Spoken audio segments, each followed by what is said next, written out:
Since they first appeared in 1961's Fantastic Four #1, the Fantastic Four has become a mainstay of the Marvel Universe, earning their place as Marvel's first family. That issue introduced us to the classic team: Reed Richards, the super-stretching genius Mr. Fantastic; Sue Storm, the force field projecting Invisible Girl, or, as she's currently known, the Invisible Woman; Johnny Storm, Sue's hot-headed little brother, the Human Torch; and Reed's best friend, Ben Grimm, aka the ever-lovin' blue-eyed Thing. Like any family, the Fantastic Four has gained new members over the years. Yeah, a lot of new members, and even lost a few. But it always comes back to those classic four members. And that family makes its full MCU debut in Marvel Studios' The Fantastic Four: First Steps. So, who are they? How did they first come together? Can Reed stop sciencing long enough to enjoy his family? Will Sue ever overcome her malicious alter ego? Will Ben ever accept his monstrous form? And can Johnny ever keep a girlfriend for more than a couple of issues? We're here to answer all those questions and more.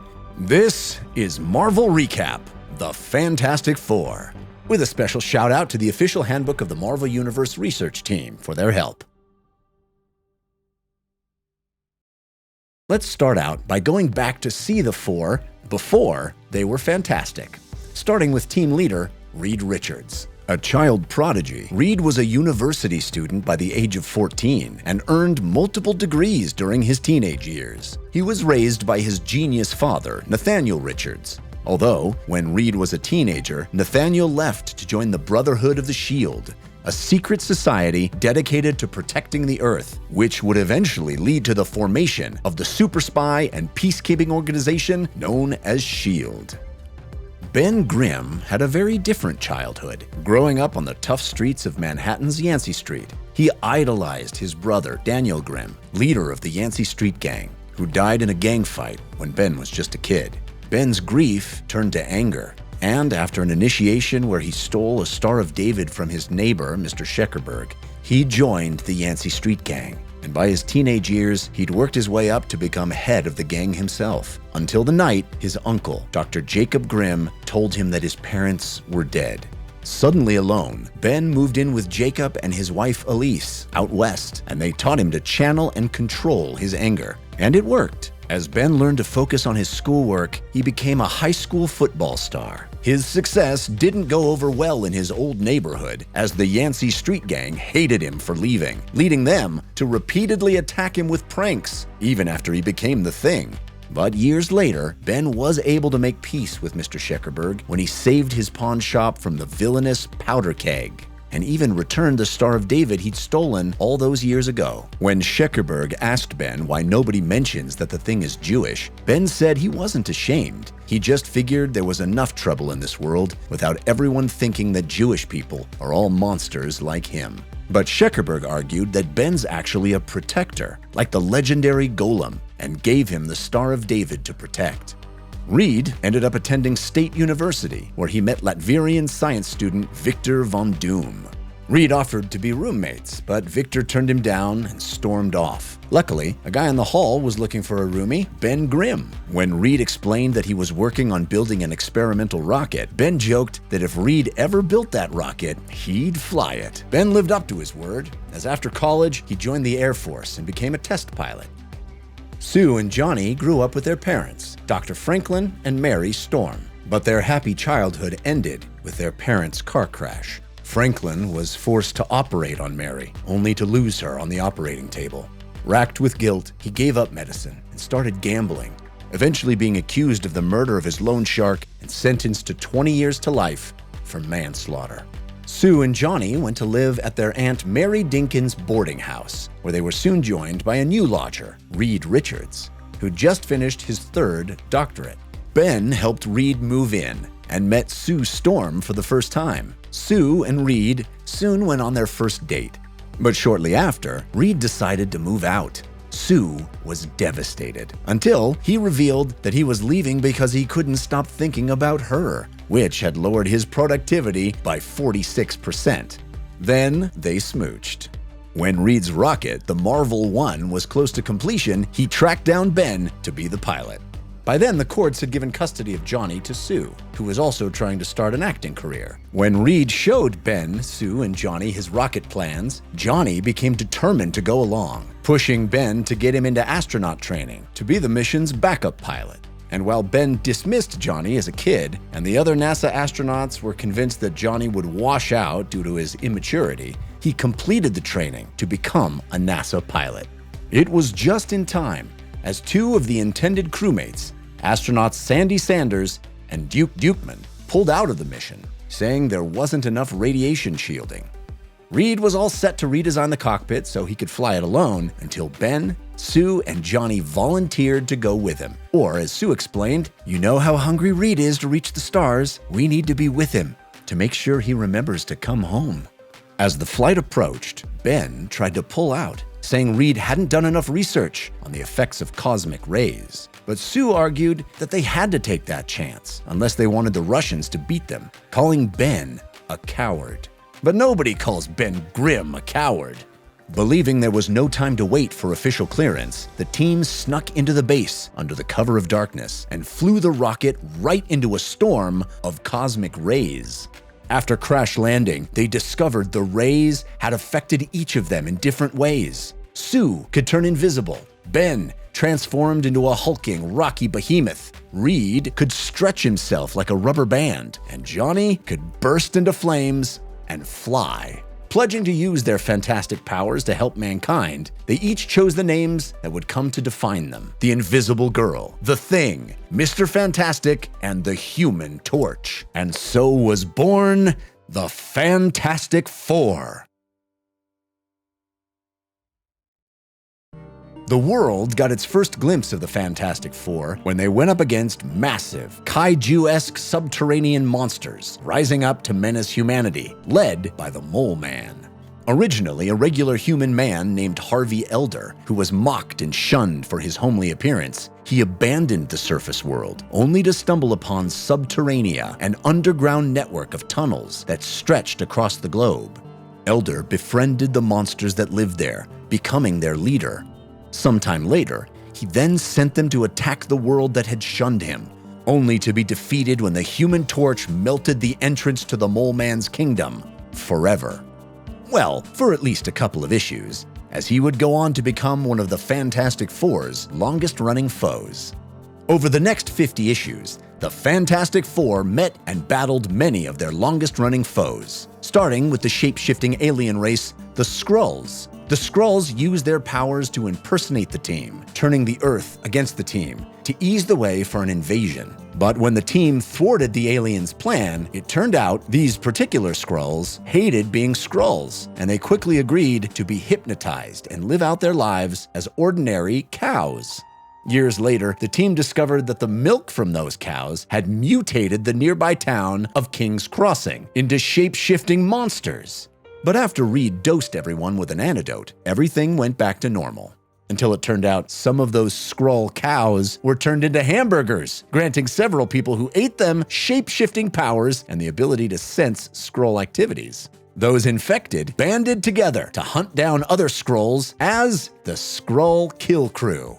However, other Skrulls would return to Earth over the decades, including the Super Skrull, who used his shape-changing powers and Skrull technology to simulate all the Fantastic Four's powers at once. The team really started taking shape in Fantastic Four #3, which introduced a number of iconic elements, like their flying Fantasti-Car and their longtime headquarters, the Baxter Building. And Sue unveiled the iconic costumes she made for the team, including a helmet for Ben, although that didn't last long. We also got our first real fight between Johnny and Ben, teasing a jovial rivalry that would last for decades. Tempers have always run hot on the team, and early in their career together, Johnny quit the team after an argument with Ben. Ending up in a flophouse hotel, he found a beat-up old comic mag from the 1940s about Namor, the Submariner. Coincidentally, some of the other tenants mentioned they knew a stumblebum who was as strong as Namor, prompting Johnny to give the man a fiery shave, revealing the Prince of Atlantis himself, albeit with amnesia. After Johnny dropped him in the ocean, Namor regained his memories, only to discover that Atlantis had been destroyed by mankind's atomic testing. Enraged, the former superhero retaliated by sending the aquatic monster Giganto to attack the surface world, controlling him with an Atlantean trumpet horn. The Thing defeated Giganto the old-fashioned way, by strapping a nuclear bomb to his back and marching down its throat. Then, Sue stole Namor's horn and, after one look at the invisible girl, his heart.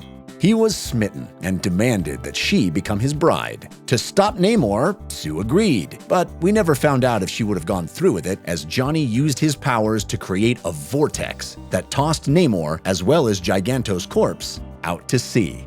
The team met their most famous and dangerous foe in Fantastic Four #5, when the Baxter Building was suddenly caught in a gigantic net, which is the type of intricate, devious plan that could only be the work of Reed's old college rival, Victor Von Doom, now calling himself Dr. Doom.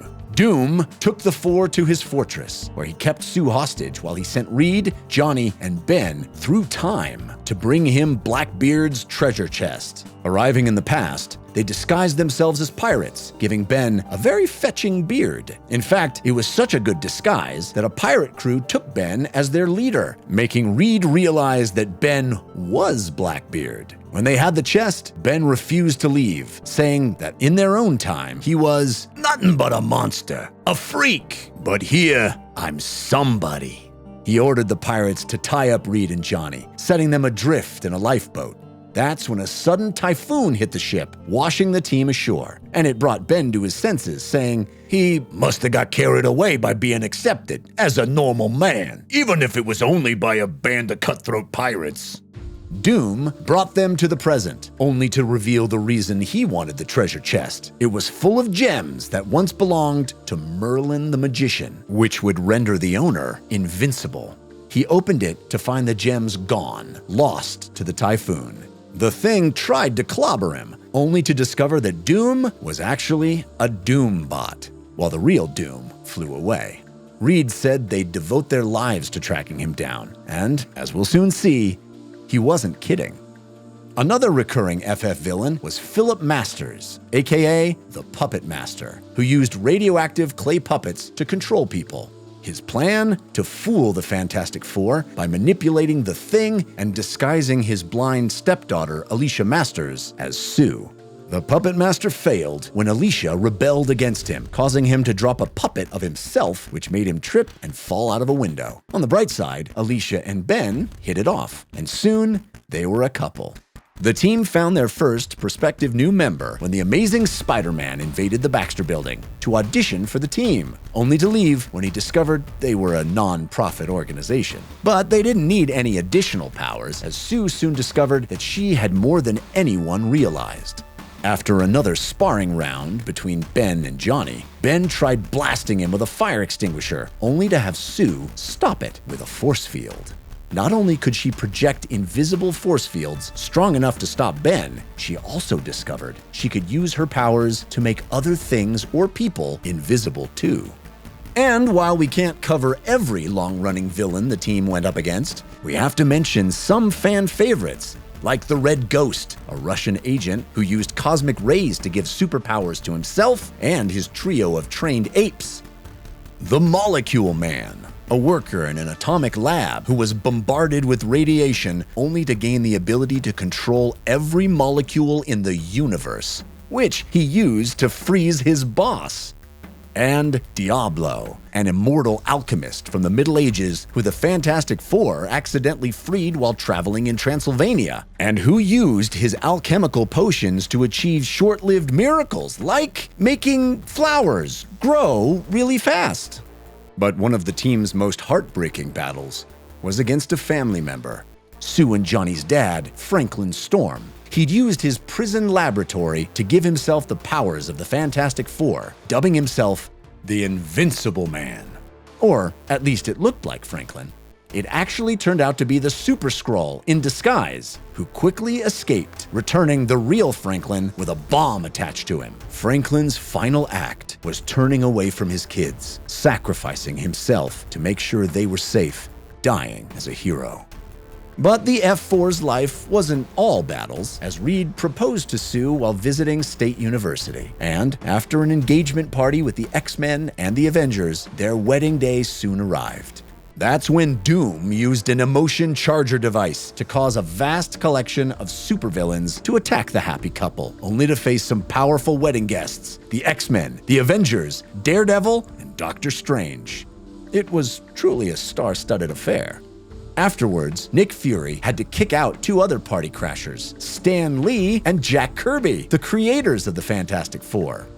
Johnny got his first serious brush with romance when he met a mysterious girl named Crystal with elemental powers. She turned out to be part of a whole race of superpowered beings known as the Inhumans. It was later revealed that they were descended from humans who'd been experimented on by the alien race, the Kree, as a failed plan to create living weapons for their empire. And despite Johnny's attempts to get the Inhumans king, Black Bolt, to let Crystal go with him, the pair were separated when Atlantean, the Inhumans' hidden refuge in the Himalayas, was cut off from the rest of the Earth. Shortly thereafter, the Fantastic Four faced their greatest threat yet, Galactus, the World Devourer. The team first received a dire warning from Uatu, a member of the alien race known as the Watchers, who were sworn to document history and never interfere with events, although Uatu often does. A classic Uatu Oathbreaker moment was warning Earth of the coming of Galactus, a being of immense power who drained entire planets of their life energy, leaving them barren and dead. Galactus was preceded by his herald, the Silver Surfer, who summoned his master, but the thing swiftly clobbered the soarer of the spaceways. But Galactus soon arrived to devour the world, despite the team's attempts to stop him. Meanwhile, the Surfer landed on the roof of Alicia Master's workshop, where she pleaded with him to realize that all life on Earth matters. The Surfer, sensing her courage, was touched, and though he served Galactus, he felt a new emotion: pity. The Thing managed to take out Galactus's energy converter before slamming a ball-shaped reed into him, while the Watcher, interfering again, sent Johnny Storm to Galactus's world ship to retrieve the one object that could stop the World Devourer. Back at Alicia's studio, she pleaded with the Surfer, asking if he could stand by as a whole world was destroyed. Finally moved to action, he flew off to battle his master. Johnny returned with what he was seeking, the Ultimate Nullifier, a weapon capable of destroying the universe. Shocked that the Watcher would give the weapon to a human, Galactus gave his word that he would not destroy the Earth if Reed surrendered the Nullifier. But before leaving, Galactus removed the Silver Surfer's ability to leave the planet, trapping him on Earth. Alicia thanked the Surfer, not realizing that a jealous Ben was listening, and the Surfer flew off to explore his new planet. In that same issue, Johnny moved out of the Baxter Building to go to Metro College, hoping he could put Crystal behind him. He soon met his new roommate, Wyatt Wingfoot, who would become a longtime friend and ally to the team. And while it doesn't feature a recurring villain or even a named villain, we should mention one of the most beloved Fantastic Four stories, This Man, This Monster. In it, Ben was befriended by a mysterious, unnamed scientist who's jealous of Reed's money and fame. After drugging Ben's coffee, the scientist enacted his plan to prove that he was Reed's superior, using a device to transform him into a duplicate of the Thing, while also turning Ben back into a human. At the Baxter Building, the scientist, disguised as Ben, helped Reed and Sue with an interdimensional experiment, surprised at how they were tackling a dangerous job without earning a cent. Reed traveled to a crossroad of dimensions, only to find himself heading toward a deadly antimatter universe. But when Reed signaled for Ben to pull him in, nothing happened. On the other end of the rope, all the scientist had to do to kill Reed was let go. But he couldn't believe how brave and unselfish Reed actually was. He decided to save Reed, only for the rope to snap, barely having a chance to grab the end before it pulled him into the rift. The scientist ended up with Reed, who said that they're both doomed and that he wanted him to know he was the greatest partner a man ever had. Moved, the scientist tossed Reed back to Earth, feeling that it was the one worthwhile thing he ever did in his wasted life. He then met his fate, contented and secure in the knowledge that he was luckier than most, as he finally learned what it meant to have a friend. Meanwhile, across town, Ben was about to knock on Alicia's door, hoping that she could still recognize him in his human form. That's when the process wore off, and he turned back into the ever-loving, blue-eyed thing. In the Baxter Building, Reed and Sue mourned the loss of Ben until he showed up. And when Ben asked about his imposter, Reed was sure some of Ben's heroism reached out into the void to affect him. And whatever monstrous things he had done in the past, he paid the full price. Decades later, the graphic novel Fantastic Four: Full Circle would reveal that the scientist survived in the negative zone, where he'd followed in the Fantastic Four's footsteps by helping others with his scientific knowledge, although he was forced to stay in an armored suit due to the zone's antimatter. That is, until Reed was able to shape a suit out of his unstable molecules that could turn the man into antimatter, freeing him from his curse. Oh, and they finally learn his name, Ricardo Jones, before he helped send them home. Afterwards, Johnny told Ben he should be beaming, as that guy's life really improved when he dressed up as Ben. But Ben was not surprised, cause he's a great guy. A short while after the coming of Galactus, the team started to get a little larger, as Sue discovered she was pregnant, asking Ben to be the godfather. Unfortunately, the cosmic radiation in Sue's blood was endangering the baby, and the only element that could save them both was antimatter, which could only be found in the dimension known as the negative zone. Reed, Johnny, and Ben ventured there to find it, only to face its ruler, Annihilus, the living death that walks, a being that was made immortal by his cosmic control rod. While fighting Annihilus's minions, Reed realized that the cosmic control rod was exactly what he needed to save Sue. He stole it, but was forced to return it in trade for the repeller units they needed to escape, although he managed to siphon off some antimatter before they left. They arrived at the hospital with enough time to give Sue some nice, healthy antimatter. After some tense minutes in the waiting room, she gave birth to a son, Franklin B. Richards, named for her late father. Oh, and the B stood for Benjamin, which helped make Ben feel like he was part of a family, instead of a loner freak show. While Sue was on maternity leave, Crystal took her place on the team, as Black Bolt had freed the Inhumans from their hidden sanctum by yelling at it. The Council of Elders decided that the Inhuman royal family would return to the human world while the city was being rebuilt, reuniting Crystal and Johnny. Sue wasn't gone long, though, and to look after Franklin during missions, they hired a full-time nanny, noted witch Agatha Harkness.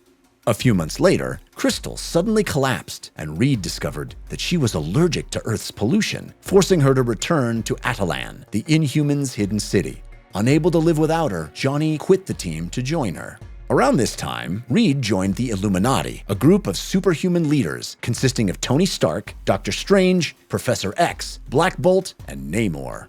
Over the years, the group would secretly meet and shape events around the world, keeping their actions hidden from even their closest teammates and loved ones. Thankfully, their backdoor shenanigans would have no long-term repercussions.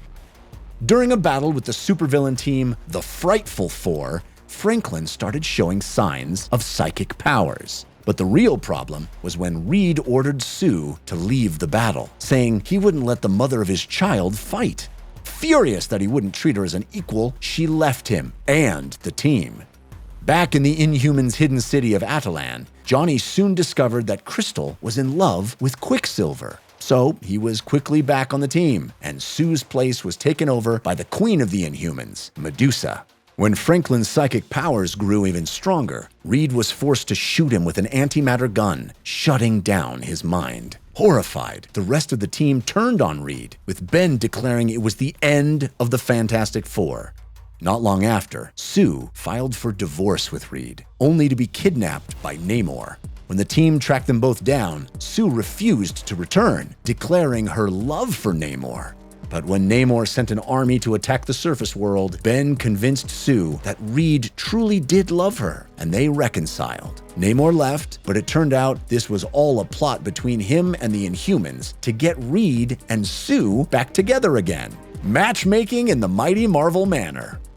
And soon, Sue rejoined the team, and Medusa returned to Attilan.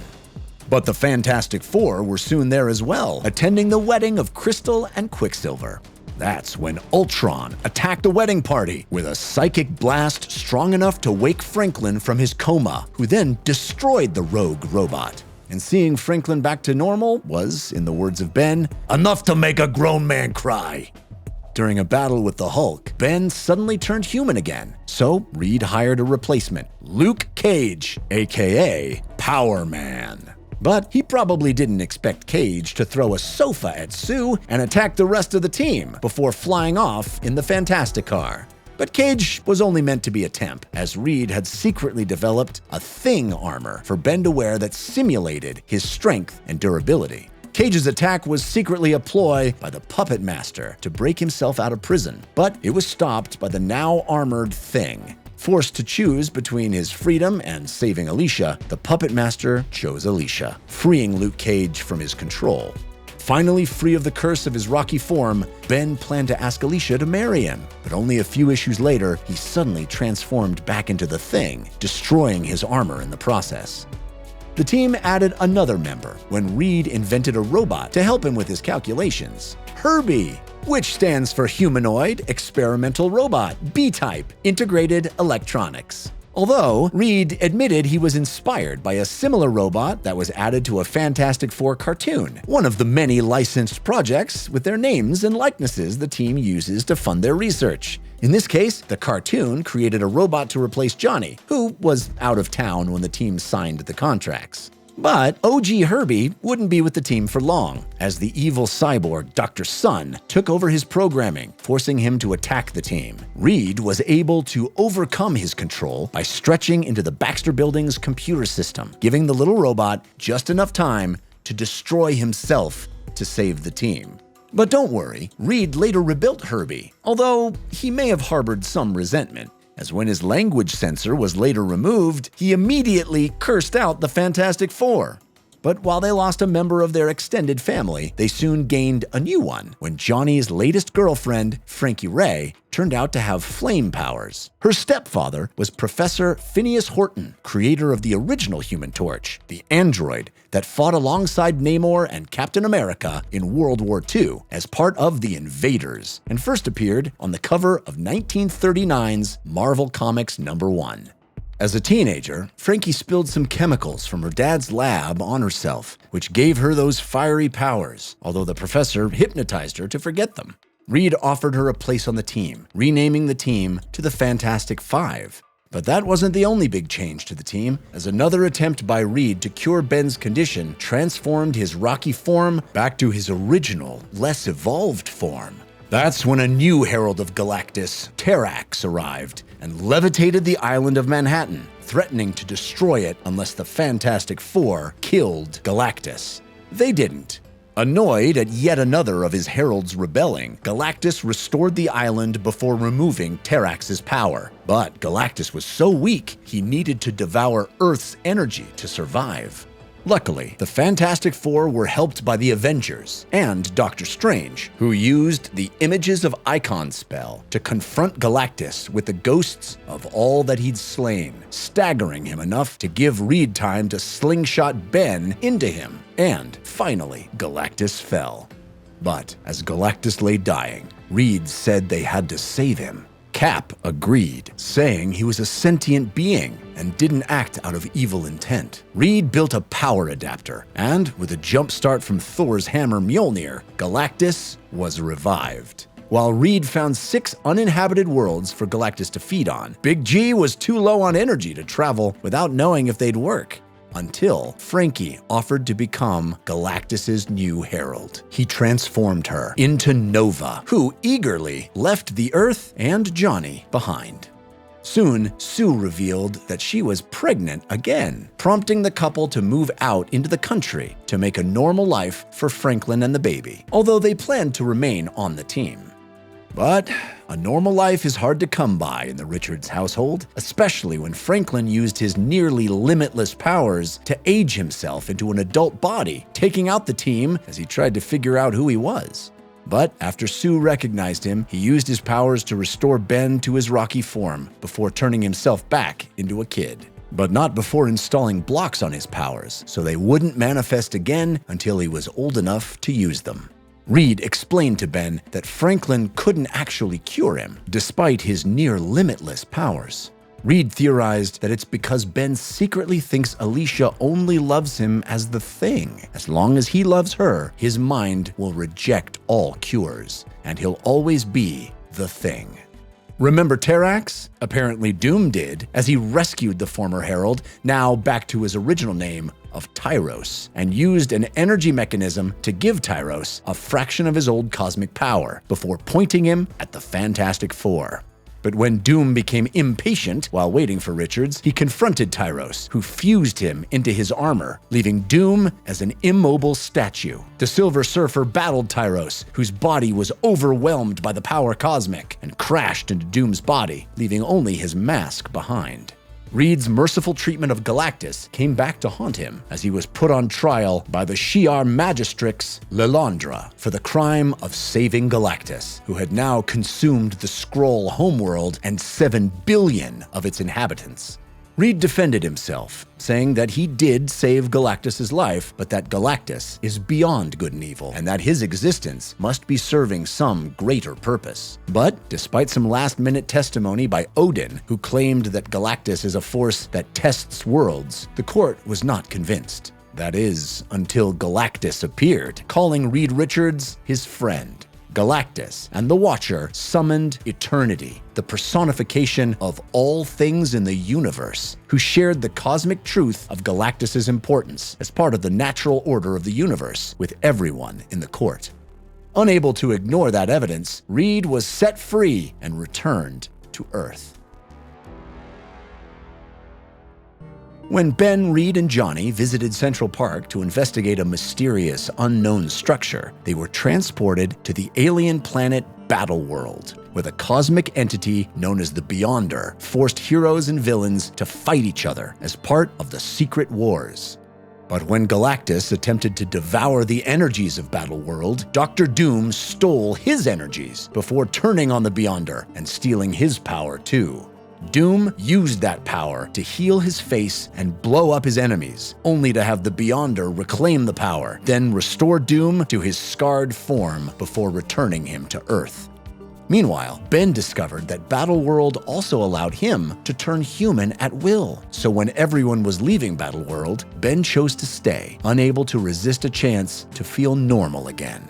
He picked Jennifer Walters, the sensational She-Hulk, to replace him on the team. Although it wasn't a permanent goodbye, Reed left him with a transporter that would allow him to return to Earth if he changed his mind. Sue and Alicia were on hand to welcome the team home, only for Sue to get hit with a blast of radiation from her unborn baby. And despite Reed consulting with experts on radiation, including Dr. Otto Octavius, the baby didn't survive. Troubled by some missing memories, Reed took the team to the Richards family estate in Central City, where he discovered the hidden science lab of his father, Nathaniel Richards, along with Nathaniel's time platform. Convinced that Nathaniel had become lost in time, Reed used the time platform to follow him, only to discover him ruling a parallel world that had been devastated by a war between Earth and a moon colony. With Ben gone, Alicia and Johnny grew closer. Much closer, which was a problem when Ben returned from Battleworld and went to Alicia's apartment, only to find a shirtless Johnny. They fought, with Ben only stopping after Alicia admitted that she and Johnny were in love, prompting Ben to leave the team. Oh, and Franklin's powers had also gotten so strong he destroyed the demon Mephisto with his mind. But we'll get back to Franklin's powers later. Instead, let's follow the Thing on his travels as he worked as a motorcycle daredevil before traveling to Las Vegas to join the Unlimited Class Wrestling Federation, which specialized in superhuman wrestling. While there, he befriended stuntwoman Sharon Ventura, who wanted superpowers to get into wrestling. She purchased some from the shadowy underworld figure known as the Power Broker. Taking on the name of Ms. Marvel, Sharon and the Thing teamed up to take down the Power Broker, only for the Thing to start suddenly mutating into a hideous new form. Ashamed, Ben abandoned society, deciding to just let whatever was happening to his body kill him. Back in New York, Doom returned to launch the Baxter Building into space, where it promptly blew up. Luckily, Sue was able to save everyone with a force bubble. They traveled to Latveria to confront Doom, only to discover that this Doom was actually Christoph, a Latverian orphan that Doom had adopted and who had been implanted with Doom's memories by his Doombots. Not knowing what to do with him, they decided to take him back with them to the US. But soon, the team faced one of their trickiest foes, Sue herself. Or rather, her evil alter ego, Malice, Mistress of Hate. Sue was manipulated by the Psycho Man, a scientist from the microverse that can use his Psycho Ray to transform people's emotions into hate, fear, or doubt. And aided by his assistant, the homunculus Hatemonger, Psycho Man transformed Sue into Malice, who took out all her anger and resentment on her team, and proved more dangerous and inventive with using her force field powers than Sue, smashing up She-Hulk, turning Reed into a pincushion, and using her force fields to cut off the oxygen to Johnny's flames. Reed was able to snap Sue out of it by making her really angry with him, betting that the Psycho Man's reversal would turn that hate into love. But all Sue wanted was vengeance, declaring that while she spent most of her adult life following Reed into battle, this time it was her turn. The team followed Psycho Man to the microverse, where Sue got her revenge by punishing him by using the full force of his Psycho Ray against him. But while Sue was relieved, she also realized that the experience had forced her to truly confront who she was. She felt that the invisible girl died when she became Malice, so from now on, she would be the Invisible Woman. But soon, the real Doom returned, kind of.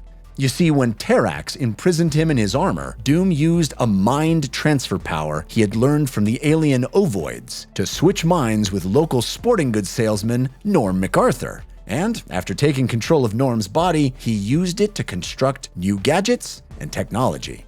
Disguising himself as the Invincible Man, Doom tricked Sue, She-Hulk, and the Wasp into attacking the Latverian embassy, only to quickly betray them. And while Sue impressed Doom with her new force field skills, he soon defeated Sue and the rest of the crew, as well as Johnny and Reed, when they came to help. Doom's plan was to use the Fantastic Four to gain entry into the Latverian embassy, where he could use black magic to summon the Beyonder to restore his body, who was none too happy about it. But before the Beyonder could kill Doom, Reed told him to stop. He pointed out that the Beyonder had met a future version of Doom during Secret Wars, so he needed to spare Doom to prevent a paradox.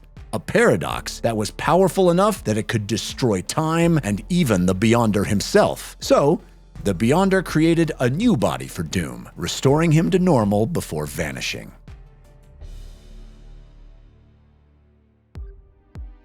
While searching for Ben, the team discovered him on Monster Isle, home of the Mole Man, who was training him to eventually take over as leader of the monsters and moloids. Ben didn't want to leave, as he'd found a place to live with real friends who didn't think he was ugly or a thing.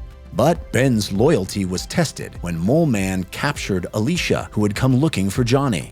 Also, Mole Man disfigured Johnny, turning him into a monster. Plus, Reed convinced Ben that Mole Man's plans would demolish the entire Pacific coast. So, you can probably guess what time it was. But as the Mole Man's base collapsed, Ben convinced him to restore Johnny as one last act of friendship before he escaped underground. The team and Alicia escaped the island on a life raft, and Ben was back on the team, although he'd start wearing a helmet to hide his mutations, only to stop wearing it after a single mission. Guess he was feeling better. The team soon moved into their replacement to the Baxter Building, 4 Freedoms Plaza. Johnny asked Alicia to marry him, and Ben wasn't happy about it, but after a stress-relieving sparring match with She-Hulk, Ben agreed to be Johnny's best man. With the Thing back on the team, She-Hulk left to rejoin the Avengers, and when Reed and Sue decided to finally step back and focus on raising Franklin, they offered Ben the leadership spot of the team. But before that could happen, Doom returned, again, taking Franklin to Latveria. In the confusion, Kristoff, who still believed himself to be Doom, used one of Doom's robots to escape For Freedom's Plaza. He returned to Latveria, where he challenged the other Doom for leadership, starting a civil war that the F4 refused to be part of. Reed, Sue, and Franklin finally left for the suburbs, leaving Ben in charge of the team, joined by Johnny, Crystal, now taking a serum for her allergy to pollution, and Sharon Ventura. While returning from a mission in space, Ben and Sharon kissed for the first time, only to be quickly bombarded by cosmic rays, which turned Ben into a pointier, rocky form and transformed Sharon into a she-thing. They were surprisingly fine with it, as Sharon was sure that the Thing would still love her in this new form and might finally get over Alicia. However, things were more awkward with Crystal and Johnny, who were feeling the romantic tension of being on the same team together, despite her marriage to Quicksilver. Eventually, it became too much for Crystal to handle, and after a heartfelt whisper from Black Bolt, Crystal left the team to return to Attilan, which had been moved from the Himalayas to the blue area of the moon, right next door to Uatu the Watcher. Meanwhile, Ben's rockier new form proved even more powerful than ever, which we saw when he was forced to once again battle his longtime rival, the Hulk. The Thing and the Hulk had first tussled way back in 1962's Fantastic Four number 12, when the team was recruited by General Thunderbolt Ross to find and destroy the Hulk, who he blamed for sabotaging army installations. Ben figured he'd be easy to beat, saying, "He may be a big, brainless, rampaging Hulk, but remember this, kiddies, there's only one Thing." But the Hulk proved much tougher than Ben thought, and before either of them could declare victory, the Hulk was blasted by the real saboteur, a Soviet agent known as the Wrecker, who the F4 quickly captured while the Hulk escaped. When the Thing and the Hulk fought again in Fantastic Four number 25, the Hulk was the clear winner, with Ben admitting that this was the first time anyone's beat him in a fight. And while the two have fought several more times over the years, the Hulk has proved to be the stronger of the two. So, when Dr. Doom goaded the Hulk, now his gray Mr. Fix-It persona, to attack Ben, pointing out that Ben was now leader of the Fantastic Four, while the Hulk was just working as a Las Vegas enforcer, you'd think it'd go the same way. But Ben was able not only to hold his own against the Hulk, but put him down for the count. Until another Hulk suddenly popped up, who Ben punched into the Rockettes. This Hulk turned out to be a robot version controlled by Doom, which Ben was able to tear apart with his rocky mitts. That's when the real Hulk lured Ben to Central Park, where he knocked him underwater and suffocated him. When Ben finally crawled up to the shore, the Hulk laid him out with one last punch. Ben's run as team leader would be short-lived, as Reed and Sue couldn't stay out of the superhero game for long. They first joined a new team of the Avengers, before almost immediately rejoining the Fantastic Four to help Johnny, who'd become trapped in his fiery form. Reed constructed a machine to cure him, only for the supervillain team, the Frightful Four, to knock Ben into it, turning him human. Despite his lack of powers, he was still able to rescue the team when they were captured. Just to be safe, he started wearing his old Thing armor again, making them a team of 5. When the rogue Skrull Delilah captured the Fantastic Four, she recruited a new Fantastic Four, made up of Wolverine, Ghost Rider, Spider-Man, and the Grey Hulk, convincing them that the original Fantastic Four died on a mission as an excuse to send them after the Skrulls that she was running from. She sent the team on a mission to infiltrate Mole Man's Monster Isle, only to be joined by the original team, who were able to escape Delilah thanks to Franklin. And the Skrull was ultimately taken out by a blast of the Ghost Rider's penance stare. And soon, Doom returned. Again. Yeah, the Doom that had been fighting Kristoff was a Doombot, which was quickly destroyed. Doom restored Kristoff's mind and memories before resuming control of Latveria. The newly restored Doom offered to transform Sharon Ventura back into her human form, claiming that the process would revolutionize genetic engineering, allowing Latveria to rebuild its treasury. Sharon agreed, and he was true to his word, turning her human, just as Ben, aware that Sharon felt isolated in her she-thing form, used a device of Reed's to turn himself back into the Thing. That's when one of Doom's robots dropped by to tell them he'd captured Sharon. They all traveled to Latveria, including a newly restored Thing, in order to fight Doom. But just when Ben had Doom on the ropes, Sharon betrayed him. The only one left standing was Reed, who agreed to duel with Doom across time to decide the fate of his family. They battled between seconds, evenly matched, until Doom was blasted by agents of the Time Variance Authority, an organization that monitors and controls time travel throughout the multiverse. The TVA agents destroyed Doom and arrested the F4, but the Doom that died was actually Kristoff, who had switched places with the real Doom during the duel. The team managed to escape the TVA and travel back to Earth by the usual methods, specifically by hijacking a cross-time railroad. But just when it looked like things might have calmed down, the team learned that Alicia was actually a Skrull named Lyja, who'd been sent to gather information on the Fantastic Four and replaced the original Alicia when Ben, Reed, and Johnny went off to Battleworld. When Ben didn't return, she turned her attention to Johnny, flirting with him, and ultimately marrying him. But she said that she really did fall in love with Johnny, and that she was even carrying his baby.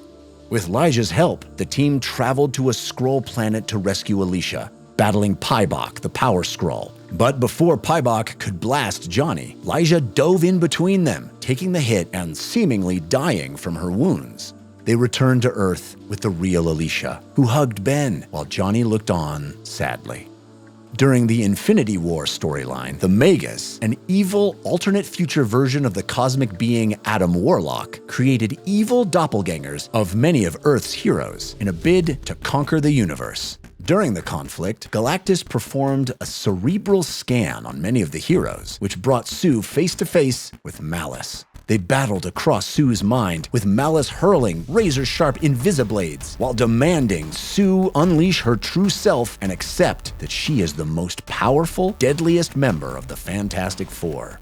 But while Sue knocked Malice out by ramming the variant into an invisible stone arch, she admitted that Malice's strength could come in handy, so she absorbed Malice into her conscious mind. The result? A more assertive and aggressive Sue, who also adopted a slightly more revealing costume.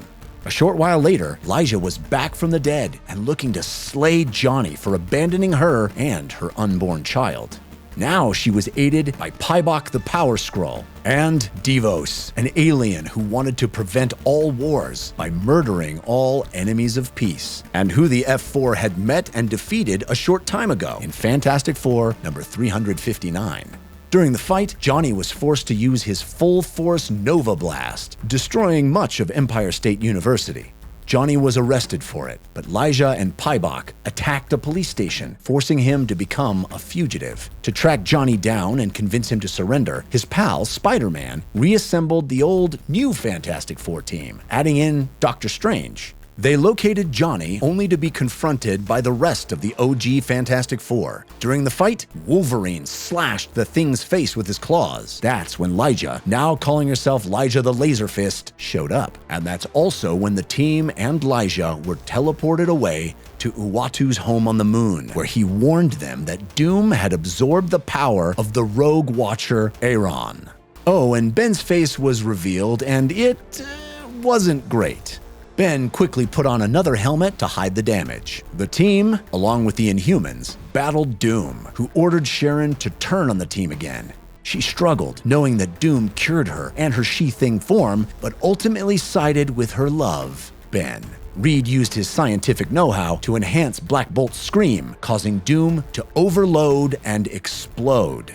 When Sharon tried to talk to Ben about what happened with Doom, he brushed her off. But while they were out on that mission, Franklin's powers came back even stronger, overwhelming even Agatha Harkness. And when the team arrived home, they found Reed's dad, Nathaniel Richards, who said he was there to help Franklin. Nathaniel revealed that he'd witnessed a future where Franklin grew up and died fighting Sentinels, which readers might know as the classic X-Men story Days of Future Past. To prevent that future, Nathaniel kidnapped Franklin, returning him as a teenager who called himself Psy-Lord. Empire State offered to drop the charges against Johnny if the Fantastic Four gave over the rights to all of their patents, which they reluctantly agreed to do. But when Johnny went to court, where he was represented by Matt Murdock, aka Daredevil, he was attacked by the fearsome foursome made up of Pybok, Devos, Claw, Master of Sound, and Huntera, a futuristic barbarian princess. Huntera would eventually turn out to be Tara Richards, the daughter of Nathaniel Richards, making her Reed's half-sister. While the foursome was ultimately chased off by the Avengers, Sharon was secretly attacked by Doom's agents, and when Ben found her, she'd been mutated into a hideous monster. Ben traveled to Latveria to get a cure from Doom, who sympathized with Ben's damaged face and even offered to repair it and turn him human if he just served Doom, which Ben refused. The rest of the team, plus Lyja and Franklin, arrived to rescue Ben, just in time to witness Doom battling the alien vampire Hunger, who he managed to teleport away, but only after being horribly injured. Doom asked Reed for help with one last task he needed to accomplish: destroying Reed. And then he zapped them both into piles of ashes. After they returned to New York, Sue refused to believe that Reed was dead. That's when the team and Lyja were captured by Pybok and Devos, who transported them to the Skrull throne world, finally capturing them for the Skrull Empire after years of failed missions. And while it seemed like the Fantastic Four were finally doomed, Devos took this opportunity to attack the Skrull throne world to prevent it from ever committing war again. The team used this chance to escape, but when Sue learned that Lyja's baby needed a special Skrull medicine, she made that the priority, saying, "The FF is a family, and you're with us now, and we take care of our own." Sue managed to steal the medicine, saving Lyja's baby, before stealing a spaceship and returning to Earth. With Reed gone, the team needed someone to run their tech support, so Sue hired electronics expert Scott Lang, aka Ant-Man. Not long after that, Ben's face had healed enough for him to remove the helmet, although he still had some horrific scars. Lyja went into labor and delivered an egg. But it turned out Lyja wasn't pregnant with Johnny's kid, as the egg contained a shawberry, a creature implanted by Pybok inside Lyja to destroy the Fantastic Four. And while Lyja was able to destroy it by changing into its own form, Johnny was furious at the deception, leaving Lyja and the team.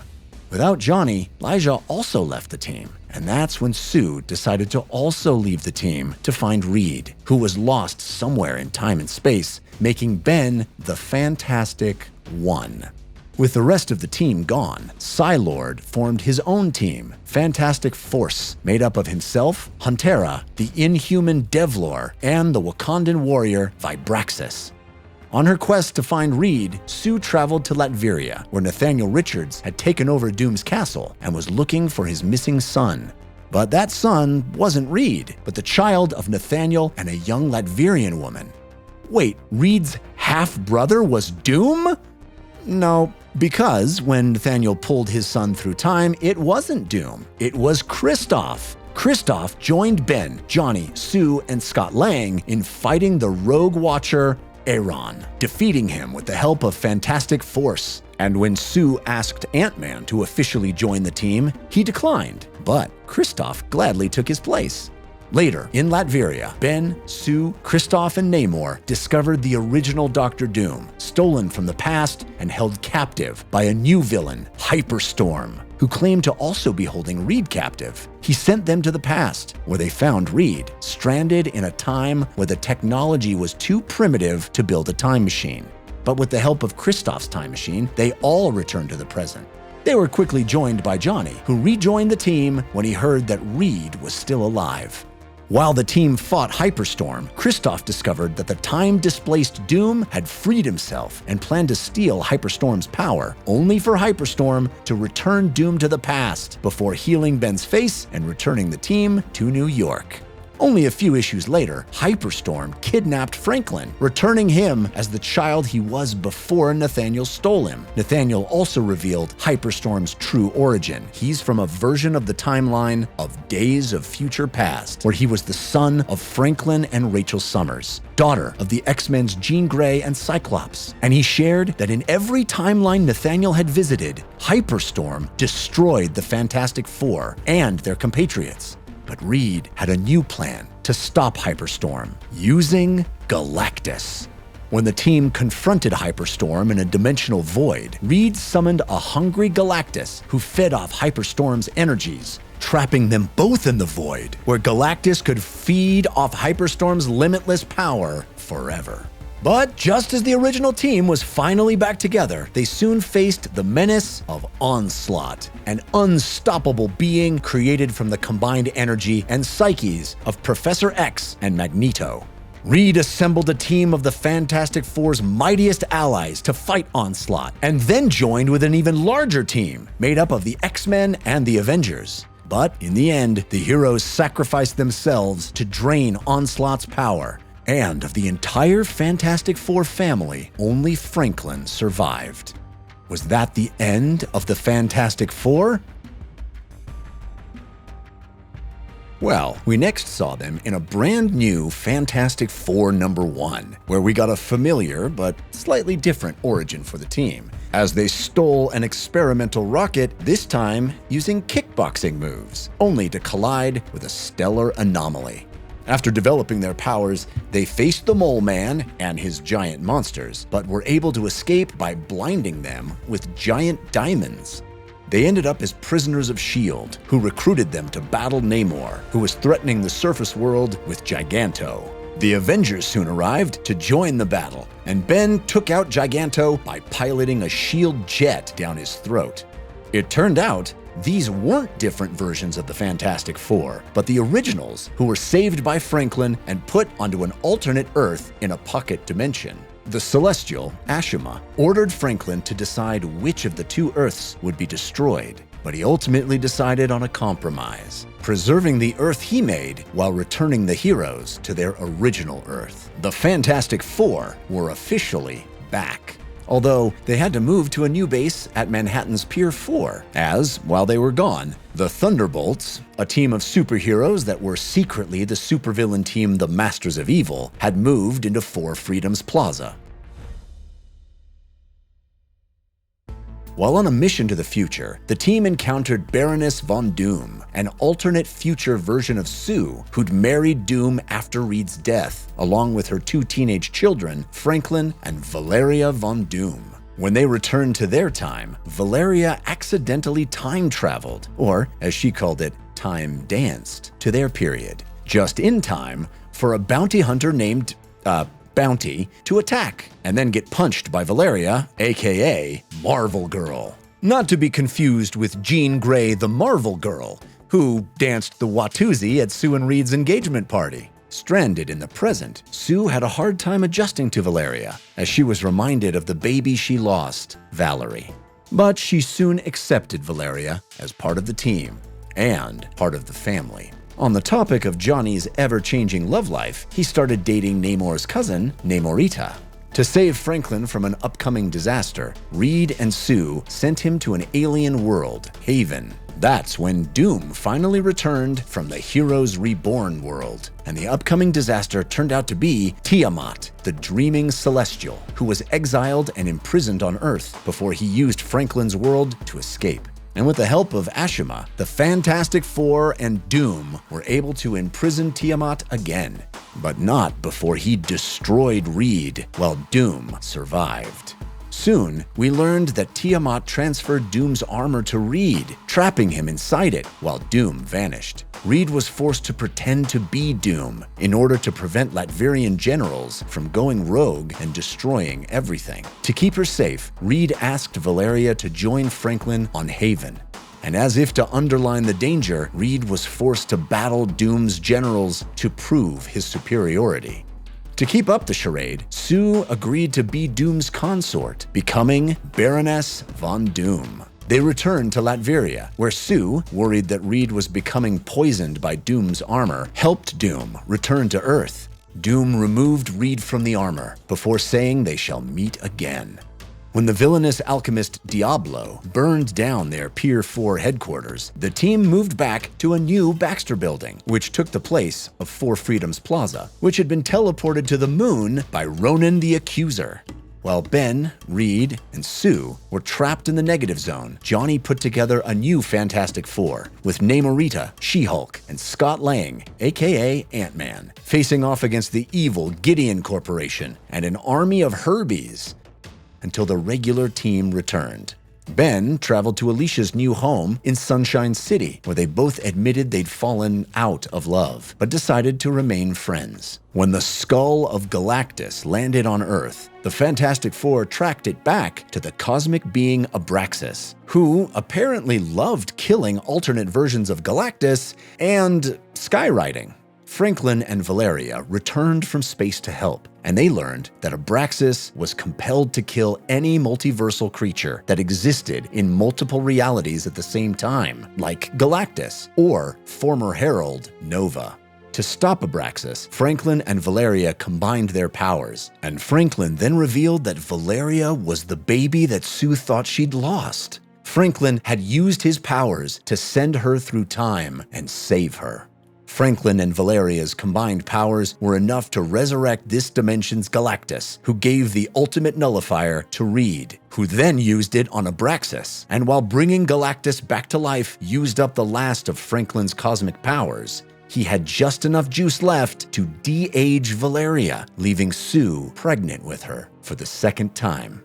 When Sue went into labor, she almost lost the baby again, as it gave off massive amounts of energy. And with Ben and Reed trapped in the super prison, the Vault, Johnny asked Doom to help.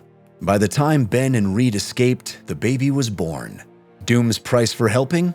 He only asked that he be able to name the girl, which Sue agreed to. He chose Valeria, the name of Doom's teenage love, as first seen in 1966's Marvel Superheroes number 20. It was a sweet gesture that was only a little undermined when Doom used his black magic to possess baby Valeria, sending Franklin to hell. Reed trained with Doctor Strange's astral form to learn enough magic to free Franklin before taking Doom on with the rest of the team. Reed pointed out that Doom owed his power to superior magical forces, and those demons rose up to capture Doom, while the team saved Franklin. As Doom was being pulled into hell, he begged for Reed's help, saying he should have listened to Reed.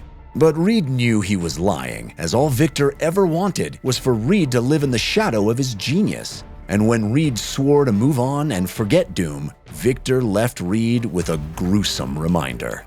The team stayed in Latveria, trying to maintain order in Doom's absence. In an attempt to save Doom, Reed pulled his mind from hell, only for it to land in Sue, then Johnny, and finally it landed in Ben, where Doom's consciousness taunted Reed to kill him before he could kill Johnny. Ben was able to regain control just long enough to tearfully ask Reed to kill him, which he did. But if you think the Fantastic Four were going to let a little thing like death stop them, you haven't been listening for the last hour or so. Reed stole Ben's body from the morgue, believing there was still a faint spark of life within him.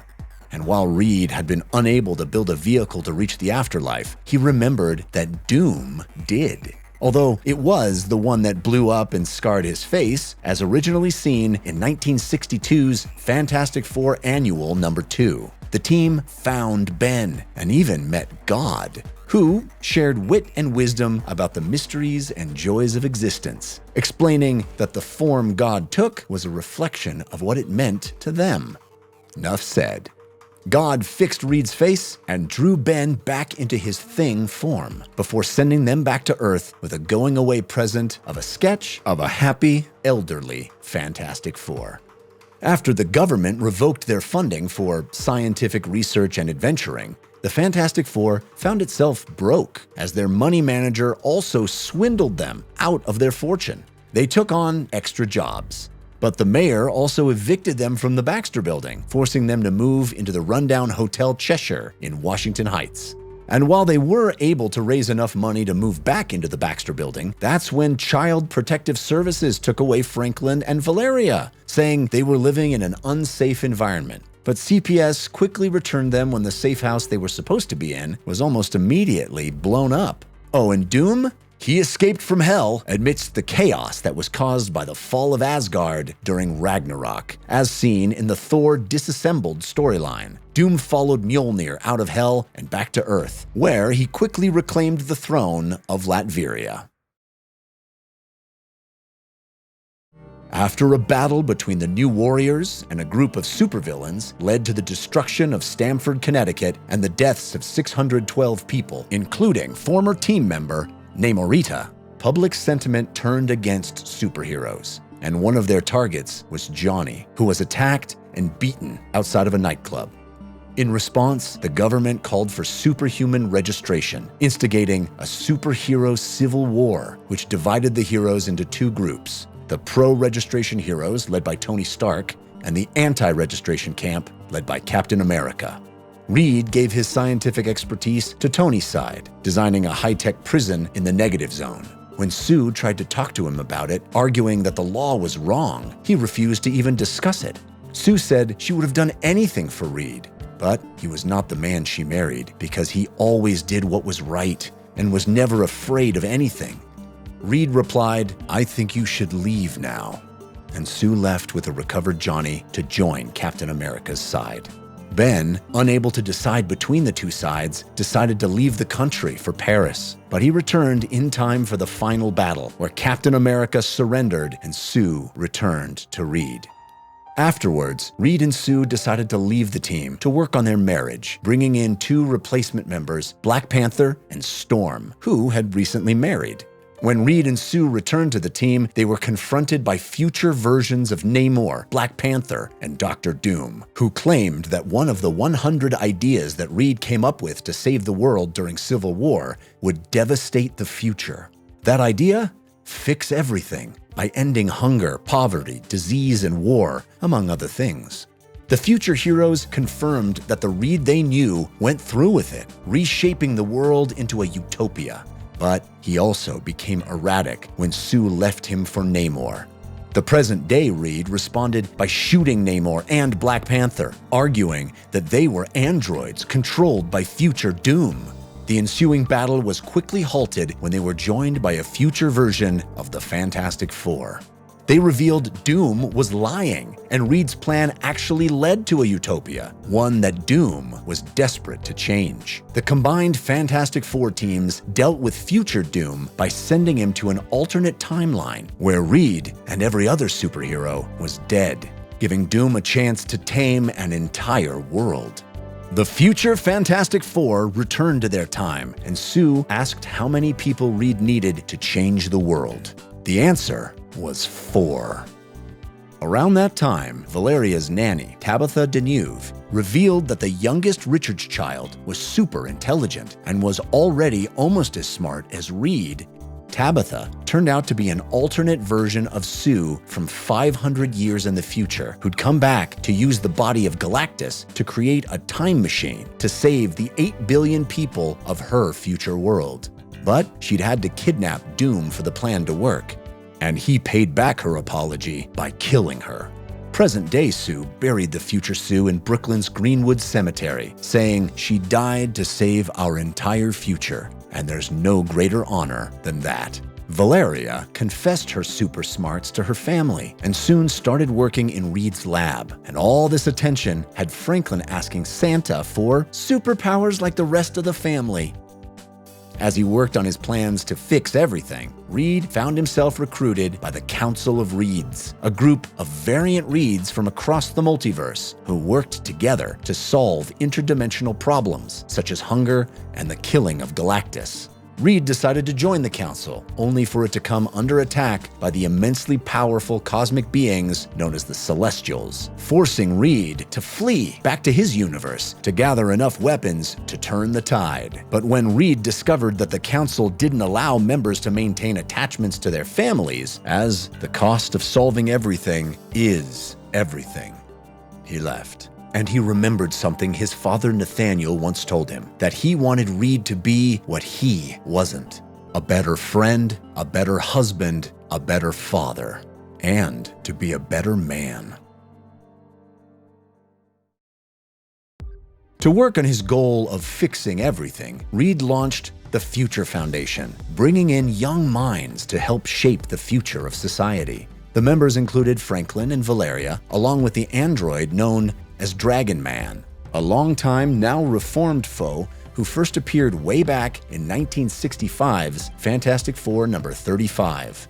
4 members of the subterranean Moloid race, Mick, Tong, Turg, and Kor, who the team had rescued from the city of the High Evolutionary. Also, Bentley 23, a clone of the Frightful Four's leader, the Wizard, and Alex Power, former leader of the child team Power Pack, which once had Franklin as a member.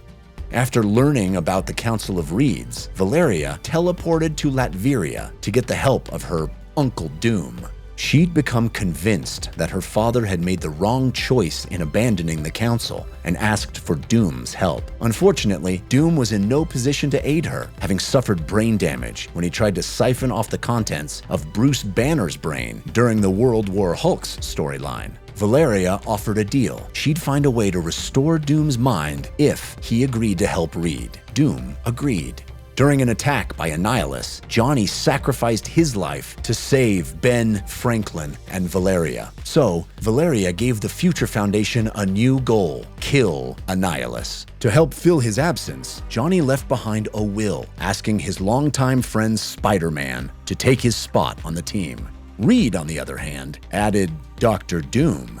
While battling the Kree, the team discovered that Johnny was alive. While he was in the negative zone, he'd had to fight in Annihilus's gladiatorial fights, getting repeatedly revived and rebuilt by Annihilus's technology after each brutal bout, until Johnny led the gladiators in a revolt during this latest invasion, defeating Annihilus. And Johnny used Annihilus's annihilation wave to help drive off the Kree.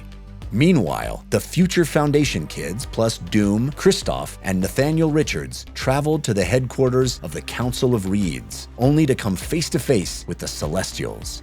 Doom offered to hold the line to give them the minutes they needed to close the bridge. Only this was all a plan by Nathaniel Richards and Valeria to get Doom to sacrifice himself, which he did. But it didn't stop the Celestials from emerging into our world. The team escaped with the help of Power Pack, only to soon meet future versions of Franklin and Valeria. Franklin shared his power with his future self, who took on the Celestials before resurrecting Galactus, who tore the Celestials apart. Afterwards, Reed, Nathaniel, and future Valeria rescued Doom, who managed to survive the battle.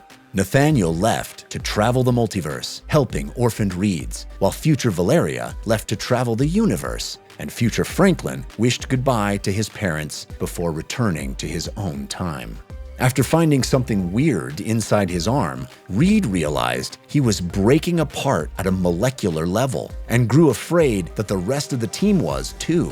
To find a cure, he decided to take the team on a year-long road trip across the universe. They'd use time travel to return only minutes after they left. But in case they were delayed, they also chose replacements for themselves: Scott Lang, She-Hulk, Medusa, and Johnny's pop star girlfriend, Darla Deering, who could battle while wearing Ben's old Thing armor. But what should have been a 4-minute gig turned indefinite as the family ship didn't return. A couple days later, they were approached by an older version of Johnny, who said that the Fantastic Four were dead, killed by Doom. Not just any Doom, but Doom the Annihilating Conqueror, a combination of Doom, Kang the Conqueror, and Annihilus. Scott directed the energies of the Future Foundation to stopping Doom. And this was personal for Scott, as sometime earlier, Doom had killed his daughter Cassie during the Avengers Children's Crusade story. Don't worry, Cassie was later resurrected. Regardless, it was fitting that Scott was ultimately the one to take down Doom after he realized that he could use his Pym particles to increase his strength.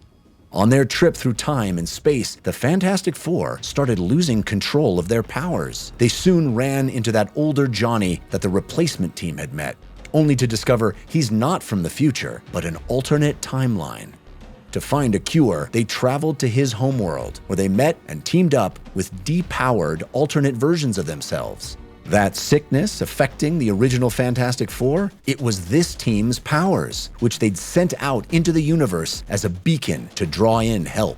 The teams worked together to fight the combined powers of Doom, the annihilating conqueror, until Reed suggested fully combining the powers of both teams, which would give them exponentially more energy, but only for 4 minutes. They did it, taking on Doom and finally crashing their ship into him, destroying him.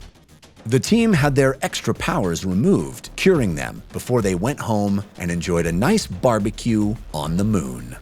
When a wave of monsters from Franklin's Counter-Earth, aka the hero's Reborn Earth, invaded New York, Reed created a neural bomb that stopped them, but also robbed Johnny of his powers, as his DNA had adapted to the negative zone. So, the Human Torch quit the team. They were put on trial for the damage the monsters caused, which they lost, along with ownership of the Baxter Building. S.H.I.E.L.D. also took custody of the future Foundation children, except for Valeria, who'd moved to Latveria to try and persuade Doom to become good. Oh, and Ben was arrested for the apparent murder of the Puppet Master. Unable to live in New York or be with their children, Reed and Sue moved to New Eden, a futuristic community of tomorrow run by John Eden. But they soon realized that all of their recent tragedies were caused by Eden, aka the Quiet Man, who had been obsessed with Sue in college and had been orchestrating attacks on the team for years. He'd been working with the Heroes Reborn Avengers to take down the team and used the Psycho Man to manipulate Sue. The Fantastic Four joined forces with their regular foes, the Frightful Four, to battle the Heroes Reborn Avengers and the monsters, which turned out to be manifestations of Franklin's nightmares created by the Psycho Man. Franklin was able to use his powers to banish the monsters. And the combination of his powers and the presence of Jim Hammond, an agent of S.H.I.E.L.D., and the original android Human Torch restored Johnny's flame powers. And while the Quiet Man escaped, the Heroes Reborn Avengers were quickly defeated. Inside Eden's building, they found the Puppet Master alive, clearing Ben of his murder charges and returning the team to its classic roster, just in time for it all to go wrong. After Black Panther managed to stop another universe from colliding with and destroying our universe, an event known as an incursion, he reconvened the Illuminati. Reed discovered that incursions were happening throughout the multiverse, with the Earths of each universe overlapping for roughly 8 hours before both universes were destroyed. However, if one of the Earths was destroyed before the 8 hours was up, the other universe would be saved. The group decided that the only way to save their universe was to destroy other Earths. When Captain America objected, Dr. Strange blasted him, erasing all memory of the Illuminati.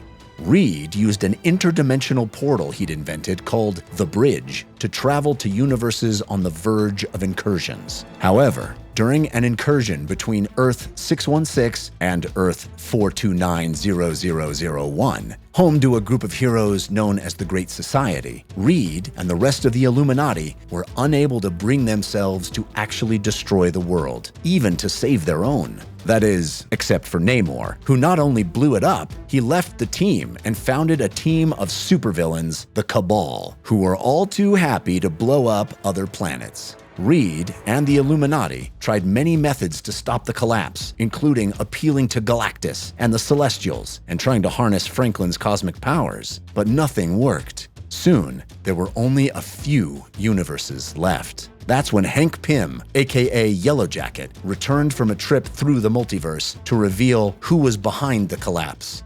The Beyonders, a race of beings from outside the multiverse who'd been mentioned all the way back in 1980's Marvel 2-in-1 number 63.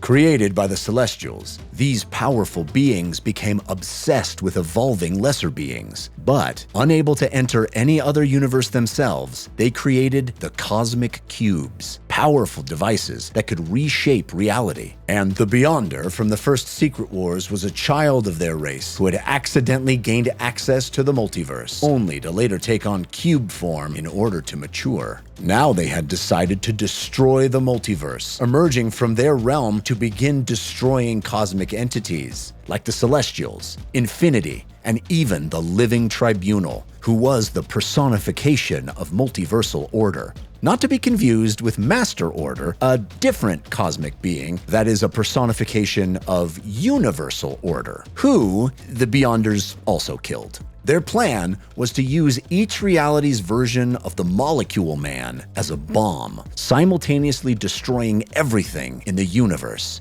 Doom, Doctor Strange, and the Molecule Man confronted the Beyonders, with Doom managing to steal their power. But that caused a collapse of realities, forcing the rest of the universes to destroy each other until there were only two left: Earth 616, the Prime Marvel Comics universe, and Earth 1610, the original Ultimate Universe. As the two universes overlapped in one final incursion, the Cabal joined forces with the inhabitants of the Ultimate Universe, led by Nick Fury and the Maker, their version of Reed Richards. The combined group attacked Earth 616 in a desperate battle to save their universe. Meanwhile, Reed and the Future Foundation created a life raft to survive the destruction of both universes, fashioning it out of the body of the living tribunal. The heroes of the 616 universe struggled to protect it during the battle. As the incursion tore the planets apart, the life raft was hit with a blast that tore off the section with Sue, Johnny, Valeria, Franklin, and the rest of the Future Foundation children. Despite Reed and Sue's best efforts, they were lost. And soon, both universes destroyed each other too. What came next? Battle World. Not the one from the original Secret Wars, but a new one, cobbled together from different realities by Emperor Doom, who had survived the destruction of everything by wielding the power of the Beyonders to shape the universe to his will. And he ruled it with his consort Sue and his daughter Valeria, enforcing his will through his personal army of Thors, the Thor Corps, and through his right hand, the Sheriff of Agamotto, Stephen Strange.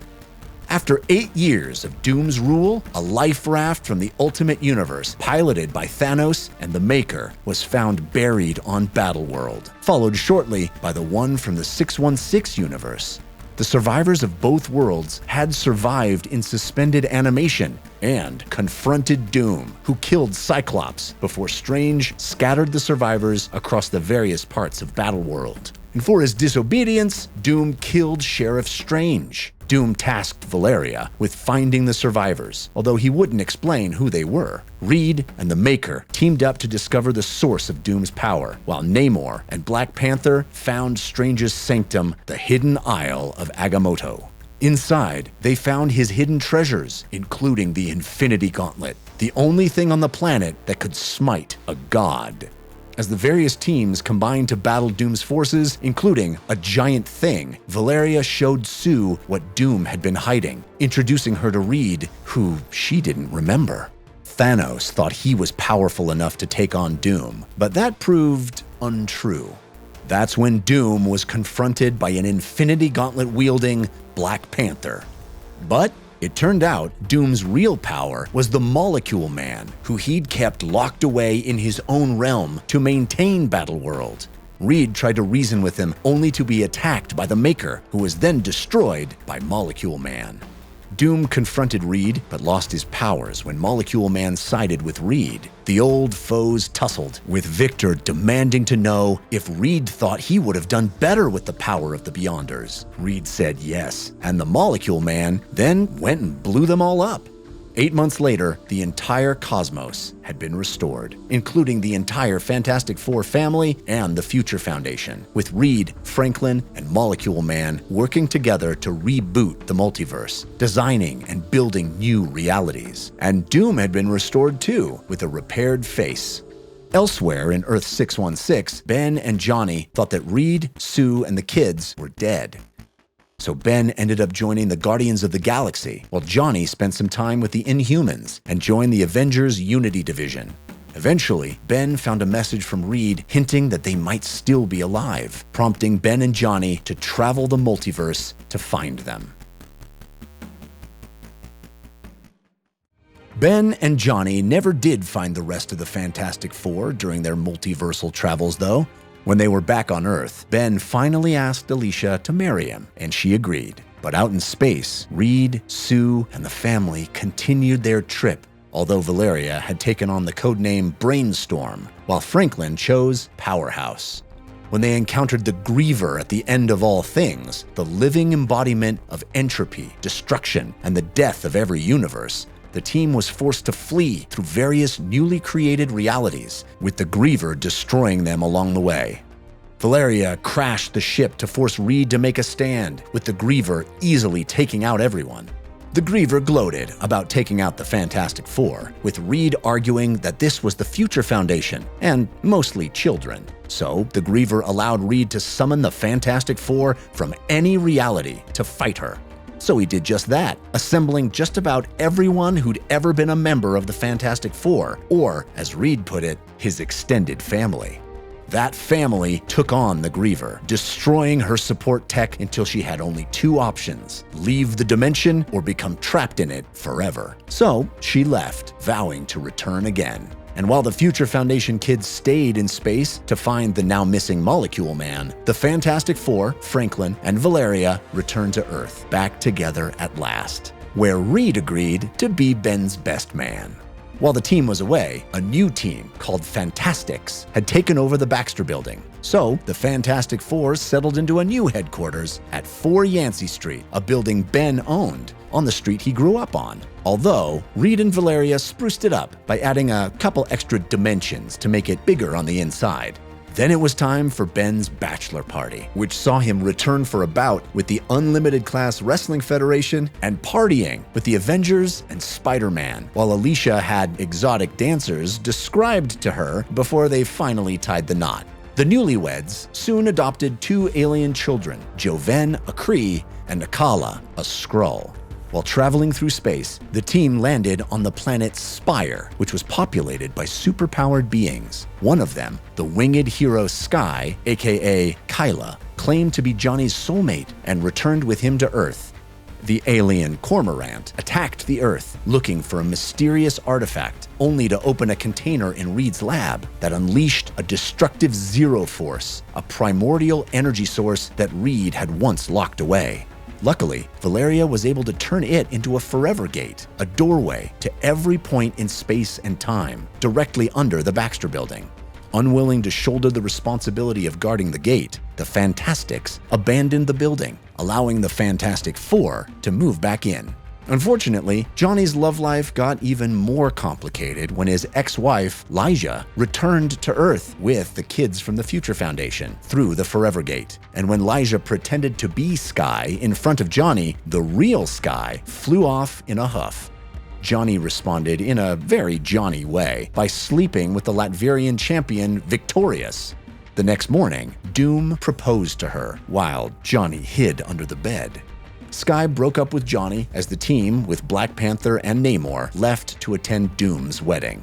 But before they could say their vows, Victorious confessed to sleeping with Johnny. Doom went berserk, ordering the execution of all the guests. During the fight, Doom got his revenge by transforming Johnny into an eternal flame that couldn't be extinguished and would set anyone ablaze with a touch.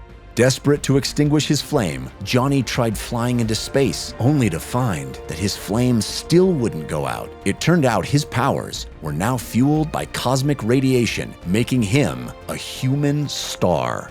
The team was soon pulled into the galactic conflict known as the Reckoning War, which began when an alien race called the Reckoning tried to destroy the Watchers. It had started in the distant past, when the Watchers gave technology to a race called the Procyllians, which they used to attack other races. The other races of the galaxy used a doomsday weapon to destroy the Procyllians, turning 9/10 of the universe into a toxic wasteland, which the Watchers sealed behind a great barrier.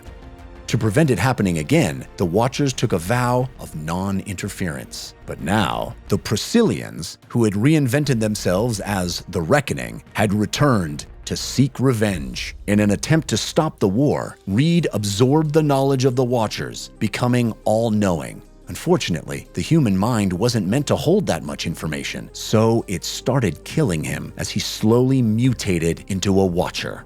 In the end, Reed was forced to sacrifice himself by using the ultimate nullifier, only to discover that it drew out the Watcher energy from inside him, curing him. Soon, the team traveled back to Spire, where their science was finally able to cure Johnny of his fiery condition.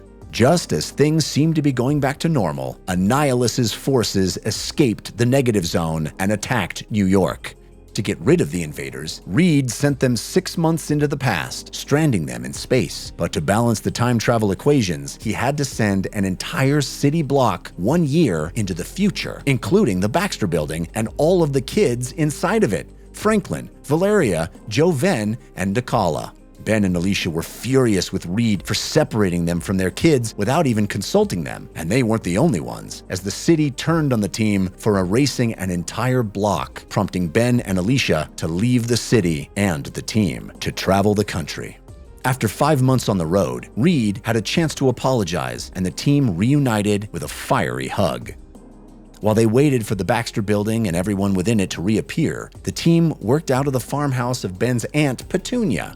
Oh, and they ended up in an alternate universe where they met dinosaur versions of themselves, including Doom Dinosaur, who teamed up with Dr. Doom to merge the universes together, until Ben and Dinosaur Ben cleverly asked who was going to lead this new world. The two Dooms immediately turned on each other. Soon, the Baxter Building and kids returned. But the family decided to keep living and working out of the fantastic farmhouse, finally getting a taste of the normal life they'd been trying to achieve for years.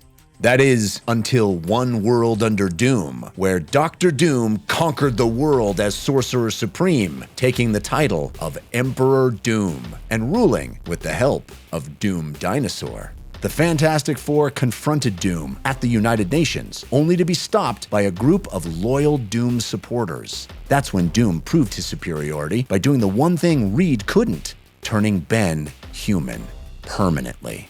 To restore Ben's powers, the team will have to travel back to the Big Bang, which leads to an all-new Fantastic Four series premiering this July. What else is next for the Fantastic Four?